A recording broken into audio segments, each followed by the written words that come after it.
Hey guys, in December of 22, I did my first YouTube video. Never thought anyone would watch it, but this bike behind me here is a Rockhopper, early 90s Rockhopper, and you've probably seen that video.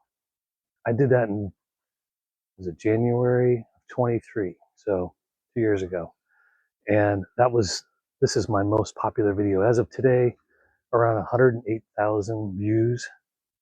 It's crazy to think about that. Um, Anyways, there's stuff wrong with this bike, and I want to fix it. I'm going to explain what I'm going to do to it, but we're going to have another round. It's going to transform from what was once a vintage mountain bike to a resto mod mountain bike, and I'm going to transfer it into something else. That's what's great about these old 90s bikes. You can make them whatever you want. So let's go in the shop and let's transform it one more time.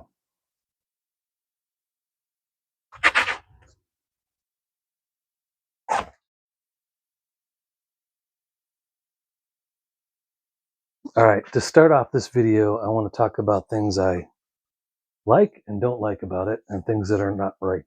So let's get started with that. All right, let's start with the bars. These bars are 780 millimeters wide, perfect for a modern mountain bike, or 760, 780. This is kind of good for a modern mountain bike with modern geometry. This being a obviously old school with old geometry, it feels weird. It's really stable, really easy to ride, but it feels weird. So I'm going to change these to something different. All right, the next thing is these front shocks, or the front forks. These are, I'm not sure who made them for Specialized, or maybe Specialized made them themselves.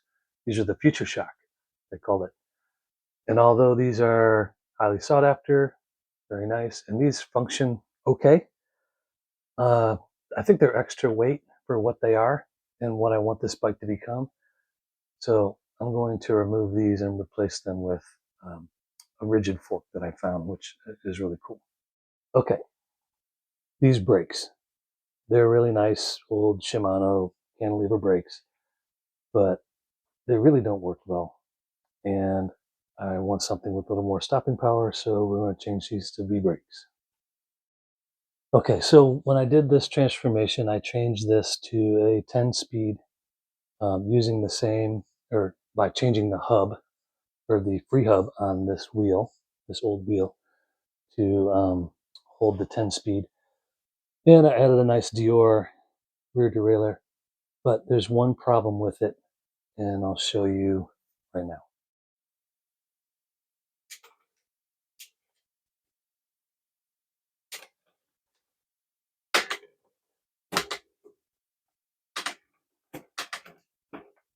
Oh, right there. You can see what happened. The chain fits the rear derailleur in certain gears, which I need to just, it's a simple fix. I just need to add this derailleur extender to move it down the way a little bit more. And one of the last things I need to do, these Maxxis Icons are super nice tires, 26 by 2.2, really light, kind of an XC tire. But what I'm going to do to this bike is probably not going to be on dirt anymore. So I'm going to change these tires out to something more appropriate. So anyways, let's get this thing torn apart partially and get it fixed up. All right, so I want to try to, if I can, save some of these cables because they are brand new pretty much. Years old, but not really used that much. So get those out.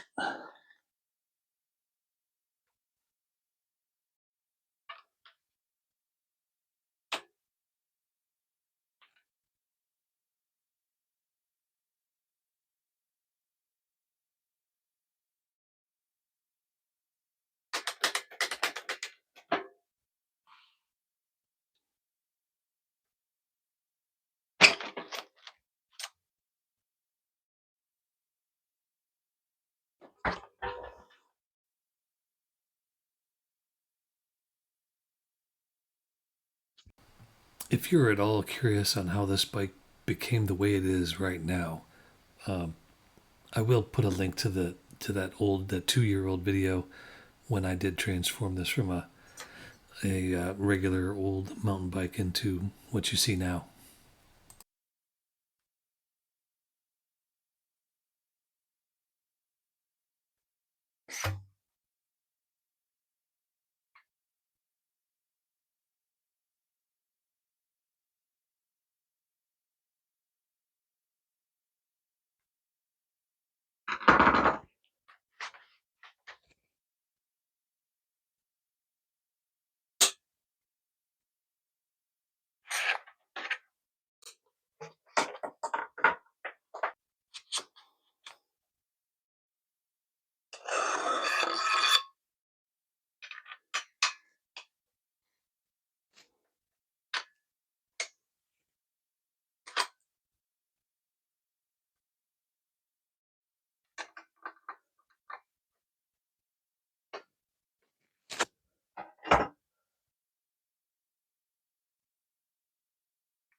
One of the things I forgot to mention is this headset is going to be replaced because it's a threaded fork. I'm going to put a threadless fork on it, so it requires a different headset.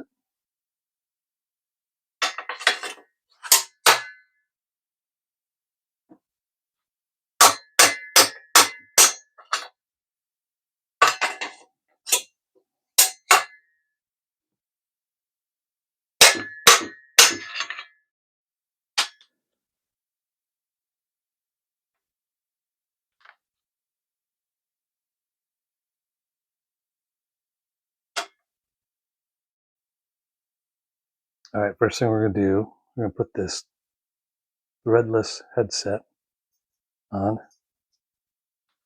It's got sealed bearings, which is nice, a little easier to maintain. That'll go on top. This one will go on the bottom.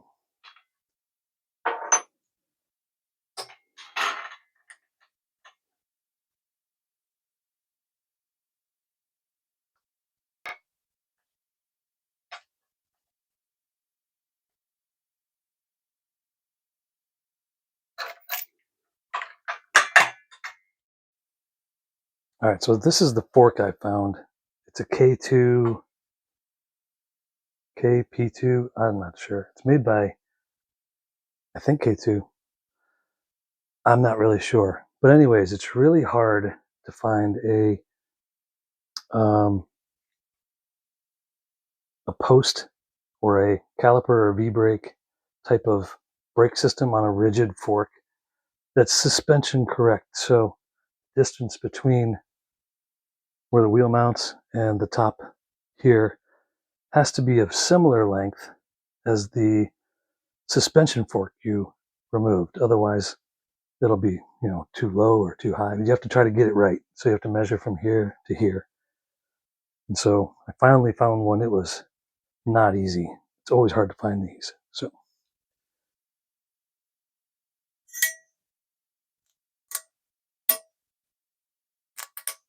the race on.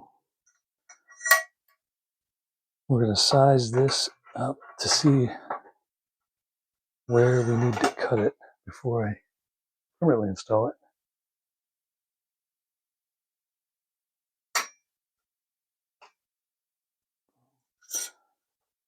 Boom.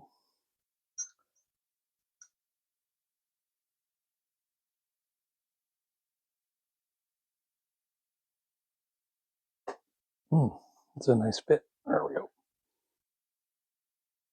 So I'll put my spacers and my stem on here and find out where I need to cut it because I don't want it that tall. I'm going to add extra spacers and be a little conservative because I want to be able to, if possible, move this up and down. So I'm going to add these spacers, leave enough stem or whatever to cut that.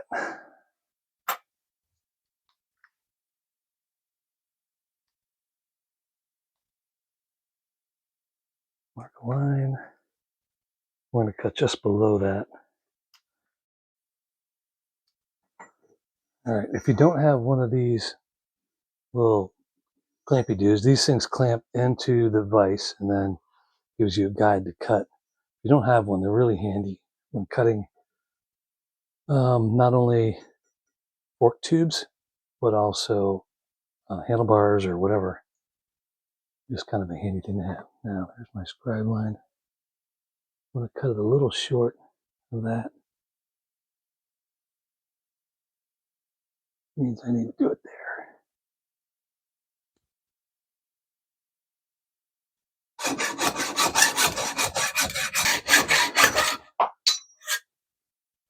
Whew. Pro tip, should mount the vise to something permanent. It's hard when it moves around like that. Anyways, if you want one of these, I'll leave a link in the description. And then after you cut it, it's a good idea to file down the burrs.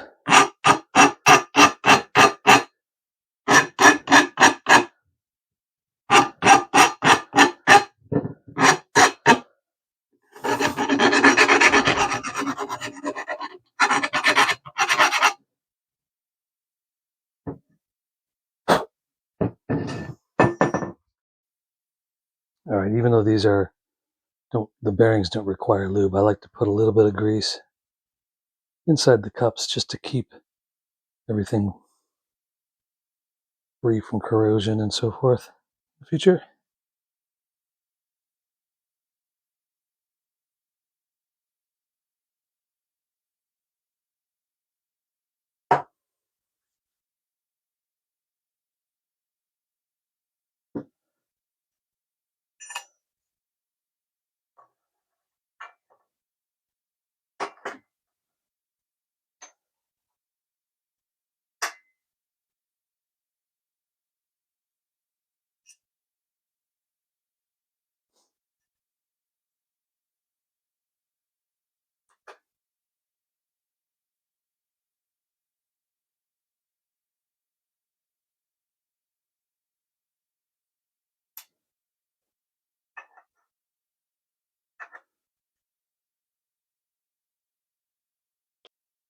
All right, this headset kit came with kind of the non-tool, this thing spreads. And you can use it in here, or you've got your traditional star nut, which I forgot to put in, but I'm going to use a traditional star nut because I'll save this for a time when I really need it. Star nuts can be tricky to install. I have this little cheapy tool here. You put the star nut on like that, slide it in here, like that. You put it over the end of this. Then you just hammer it in. Where's the hammer?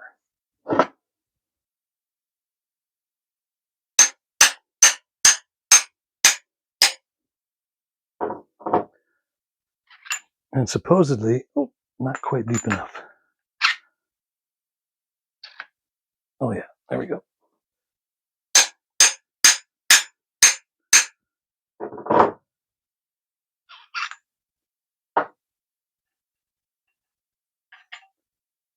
Installs the star nuts nice and straight. I'll go through this again.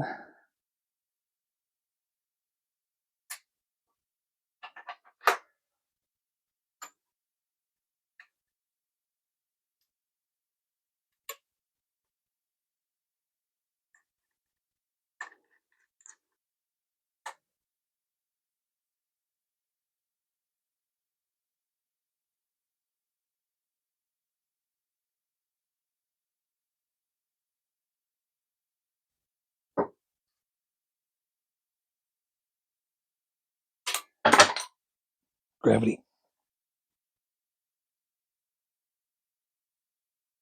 Anybody else have gravity that pulls harder in their shop than anywhere else around them?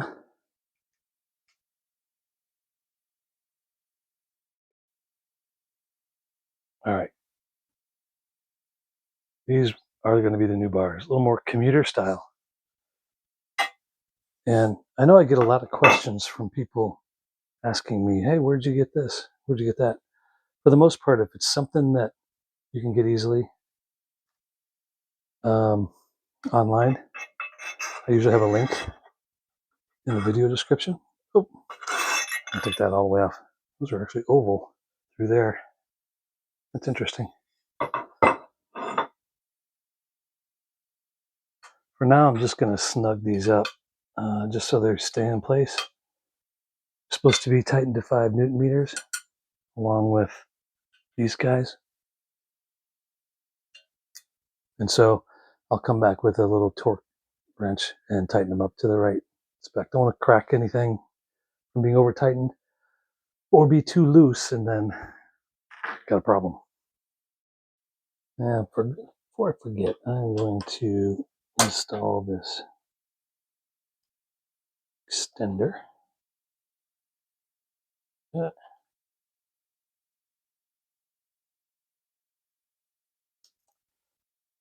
And then we install this in its place.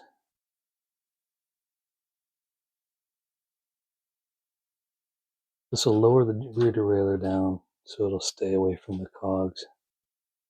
I tried to adjust it with the B screw. Oh, I guess it's the other size. 6, not a 5.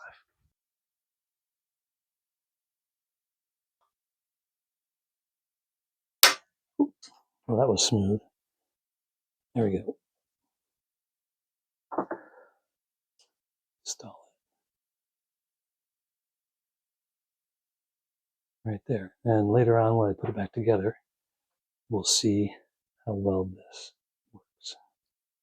But I'm hoping that this extra distance gets me away from the cassette. All right, put some new V-brakes on here, new used V-brakes. Maybe a little overkill. Some nice XT brakes that I had. I've taken off another bike. And then some used Diamondback grips. This is going to be a commuter. And so I want comfort, which gives this little pad here, gives you comfort on that. So had these laying around. They're in good shape, even though they're probably from a department store bike.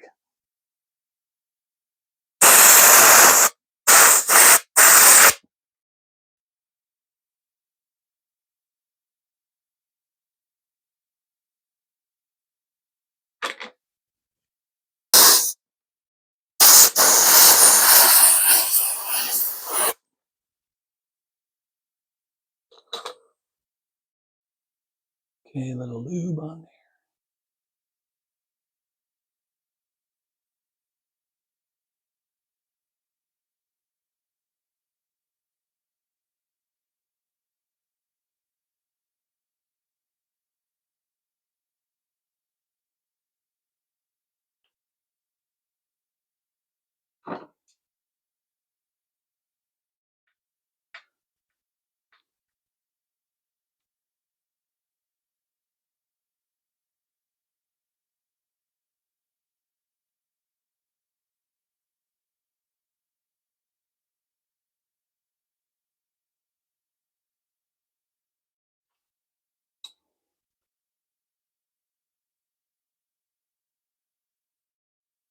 All right, so one challenge with some of these old bikes have converting an old cantilever brake to a V-brake is in this case.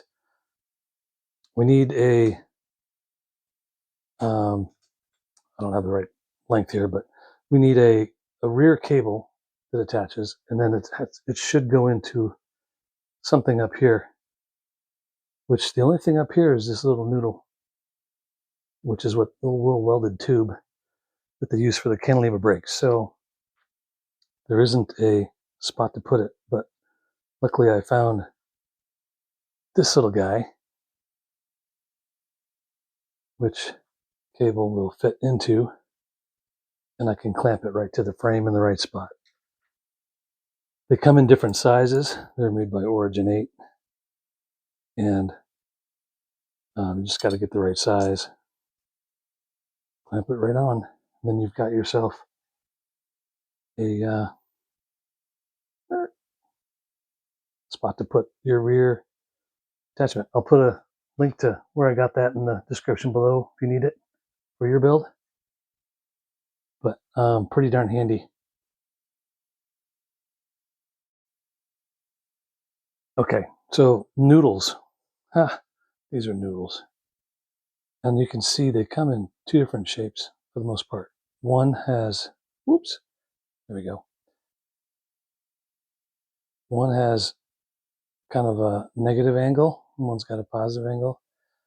Usually the rear one goes here because you're trying to get that kind of parallel with the frame as it goes back towards the frame. If you use this one, it would be sticking out way too far. These are usually for the front, and these shallower ones are usually for the rear.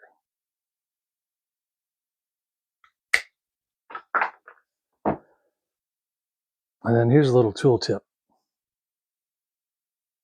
I don't know if you can see it, but right in here. Let me cut that a little better. Sometimes you gotta trim away a little bit. There we go. So usually there's a little lining inside here, and you gotta clean and open it up. And so the tool that I use is this. It's an old spoke, and I don't know if you can see it, but I sharpened it up into a point, bent it, and then I keep this on my tool bench. And I use this for opening up the end of cables. Free tool.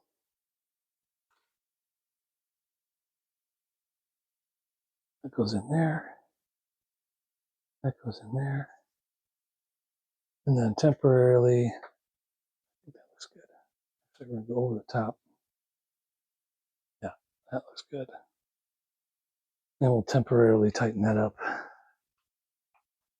Once we get the wheel on, I'll adjust it.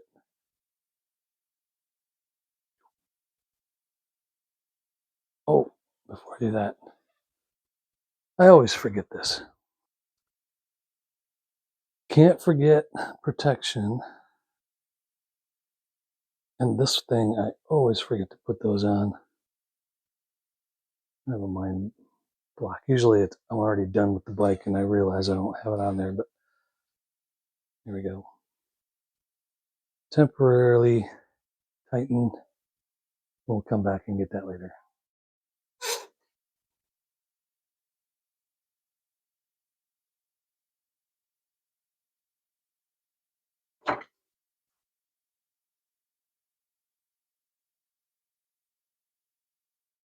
All right, like I said, these tires are great. Great for just about any kind of terrain except for muddy, whatever. But anyways, these are nice tires, but I'm going to replace them with some kind of smooth commuter tires. I don't know where Atlas, I guess. So anyways, and that's how you switch a tire.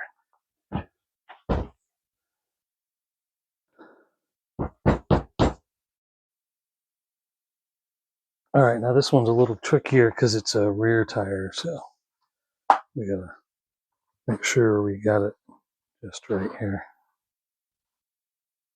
Line it up and then, okay, and that's all done.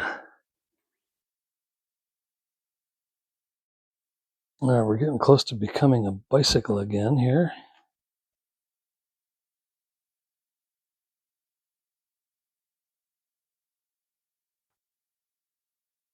Oh, those are wide tires, 2.3 tires. Hopefully they fit. Didn't check. How many of you guys have bought tires, installed them, only to find out they didn't fit the frame? These fit.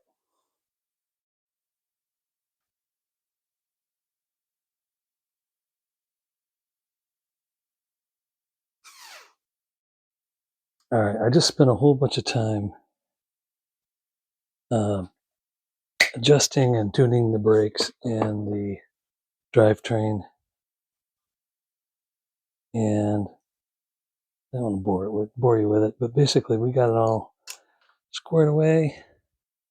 Tuck that back down here. That brake works perfect. No rubbing. Same with this one.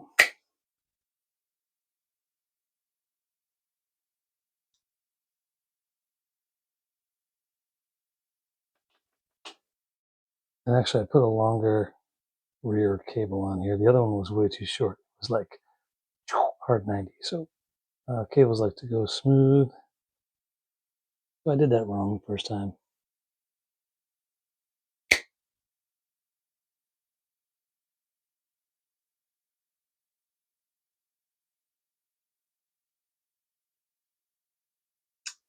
And let's look here.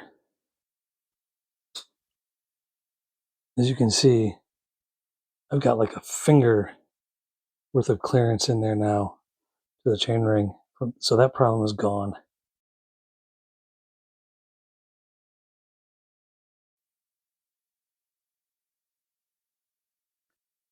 And this guy now shifts really nice.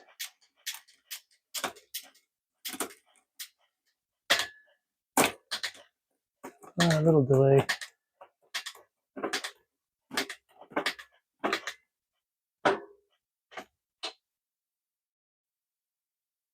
Okay, now, generally, it's a bike pretty much similar to what it was before, but I'm going to add a little bit of something to it now to give it a little more utility. Okay, now this thing fits here. This fits here. Okay, so this bracket clamps onto the bars. That thing is firm. And then this thing, this basket, handles, locks on. Pretty freaking cool. That's easy. All right, now on the back of the bike, we're going to attach this rack, which I got this rack from Amazon, and I'll leave the video in the video description. I'll leave a link. It's actually quite nice for the price. If you're not like a full-time commuter, well, even a full-time commuter, but if you're not like backpacking around the world, this thing's great. It's cheap. I don't remember how much I paid for it, but I remember it was relatively inexpensive. And it's uber adjustable, and it works for bikes with or without a disc brakes. Now let's see.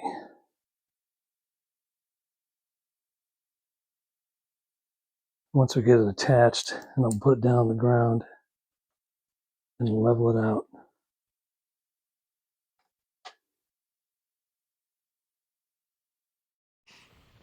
Okay, it's all done. I did add this little cup holder, cell phone holder along there. I added a little headlight strapped on. I added some bottle holders and a tail light. So now it's ready for the we'll take it for a spin. Oh, it's a lot heavier than it was. Feel like I'm moving an SUV here now.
All right, so there it is. Early 90s Rockhopper. You can do anything you want with these old 90s mountain bikes.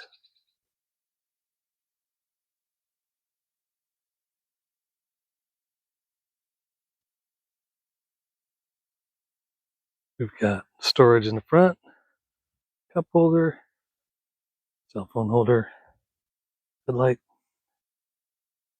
bridge and fork, bit of brakes, much more comfortable handlebars, bridge and fork. Still got the same great 10-speed 1X drivetrain. And then we've got rear cargo. And I'm going to show you a little bit about each of these little cargo add-ons, which I'll put a link to where you can get them if you're interested in the video description, but let me show you a little bit about them right now. All right, first this front basket.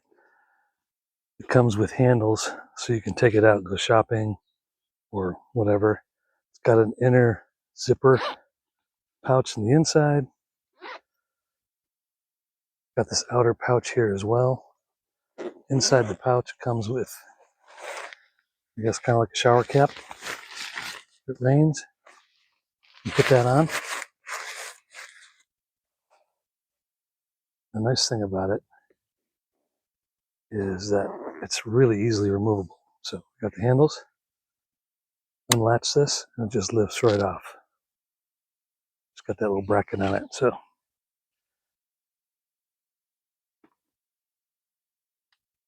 latches shut, it stays secure. I don't know if it's ready for any kind of hard off-road. It may, or I don't know if it's probably more for smooth roads, but it seems to work pretty good. All right, now this rear rack, this is another one of those little shower caps for covering it when it rains. This guy has it's got a zipper to make this inside storage expandable. Of course, you got a handle when you take it off.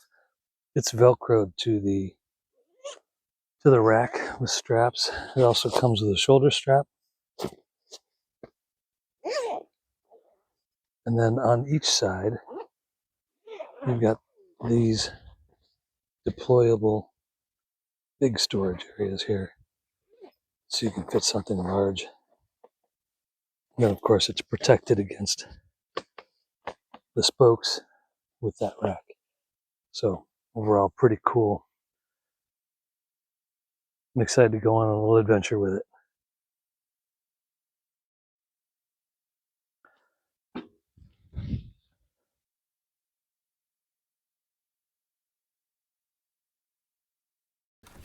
All right, well, that wraps it up for this video. I hope you enjoyed this transformation, I guess part 2 of this early 90s Rockhopper. Make sure you like and subscribe. I have a pretty cool build coming up that I'm just getting started, collecting parts and paint and decals. It's going to be an extensive build, so make sure you subscribe so you are ready for when the next video drops. Anyways, appreciate your support, and we'll see you on the next video. Thanks, bye.